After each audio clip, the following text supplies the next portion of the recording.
My name is Bradford Harris. I'm an elementary school 4th grade science and social studies teacher. I am also an EMDT student at Full Sail University. Welcome to my classroom.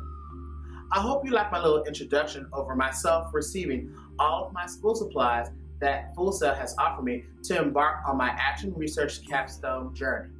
What was I to do with all those products?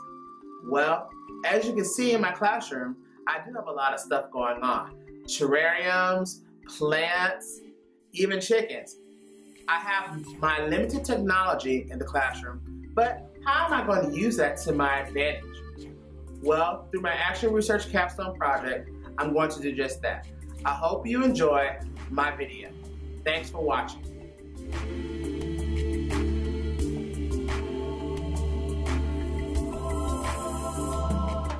I love teaching and learning new things. I find it exciting and engaging. However, some students don't agree with my philosophy. How can I make learning science and Texas history fun, engaging, and motivating for my students? This was a task I set out to do for my capstone project. In science, students are somewhat engaged and motivated because of the hands-on activities and experiments, but I've noticed that it is still not enough. Asking a 4th grader to learn Texas history can be fun for me, but a drag to them, especially if students are struggling readers. Through my tools, I had to figure out some ways to get students excited about science and Texas history and increasing their grades at the same time.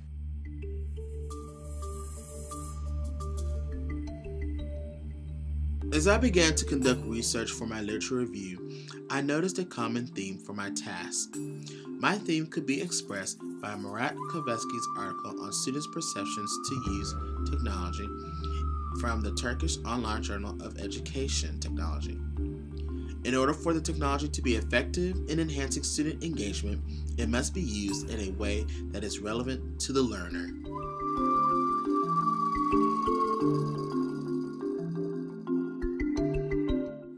The students that I teach, no matter what background they come from, know or have access to technology before they even walk into my classroom.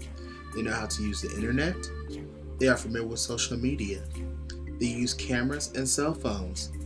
They can even download podcasts and use YouTube as well. If my technology is limited at school, and I know students use this type of technology outside of the classroom, my job as an educator is to show how I can use the students and my real-world knowledge of these tools in a safe and educational environment.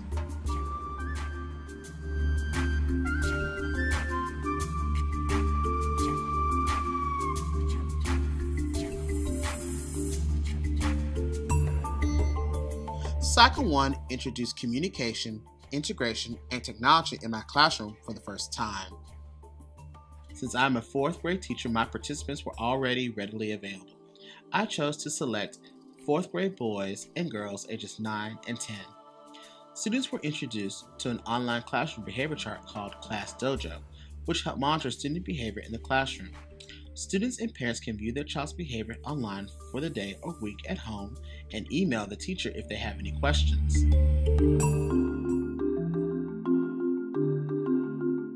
I started my project by creating a teacher-made website where both students and parents can have instant access to things that were happening in the classroom. Based on my training and motivational development class, I wanted to make the site simple and appealing for everyone to access.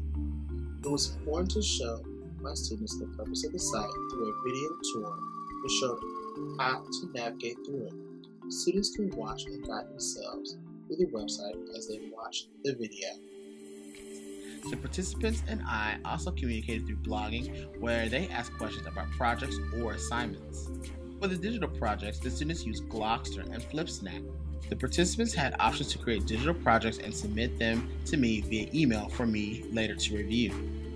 There is a section on my website where students will have their digital projects displayed like a gallery. Through my Emerging Technologies class, I was able to teach the students how to collaborate together, use Google Docs to develop ideas for filming student-based lessons, and view them on YouTube and my website for access later. I used my cell phone blogging, and camera to film classmate lessons as shown here, where students could later view it on YouTube or my website for reference. One way I've connected with my students is through gaming. Students love the fact that I play video games, which brings an emotional connection to myself and them in the classroom. I use my techniques in gaming strategies and motivation to tell a story through video game fighting for Texas history. I created characters that students could watch and play on my PlayStation or watch on YouTube. The students' engagement and motivation to learn history was a success because they had something tangible to watch and or play, and they retained information for test.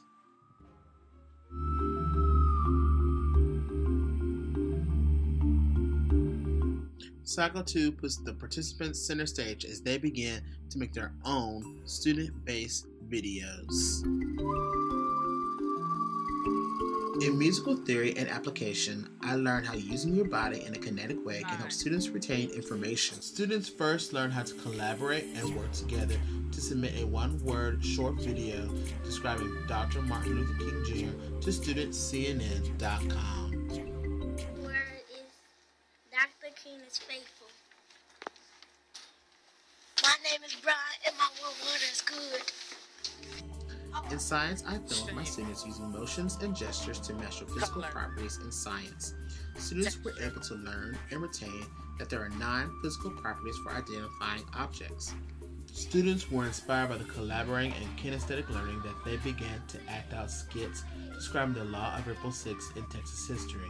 Students viewed mind maps and presentations to learn how to publish their works online for students to see.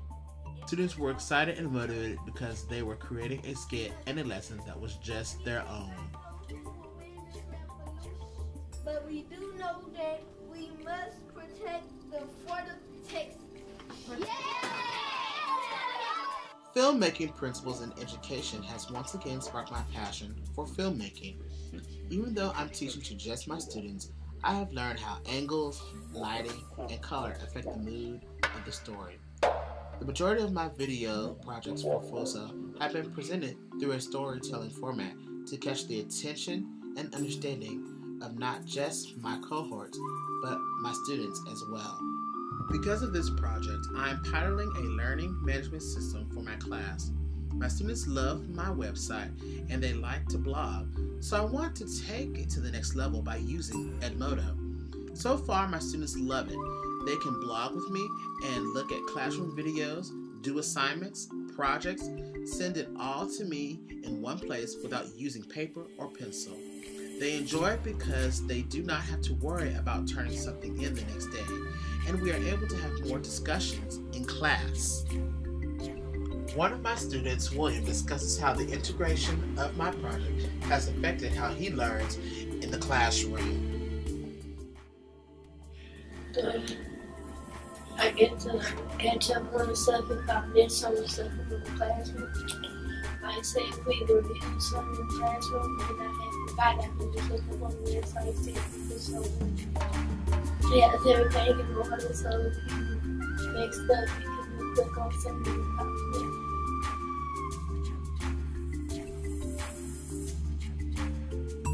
I can honestly say that I do not know what my future holds after this project in full sail. But what I do know is that I am not the same person I was 1 year ago. My experience with Full Sail and my Capstone project are like the images of my classroom that you see right now. At first, things were unorganized for me. Things were jumbled everywhere. I did not know if I was coming or going. But as I immersed myself in the learning process and asked questions and applied what I have learned, things began to get clearer and more organized, and I was able to take the tools that I have learned in my classroom and bring it into my students' classroom. This experience has truly been a journey that I will never forget.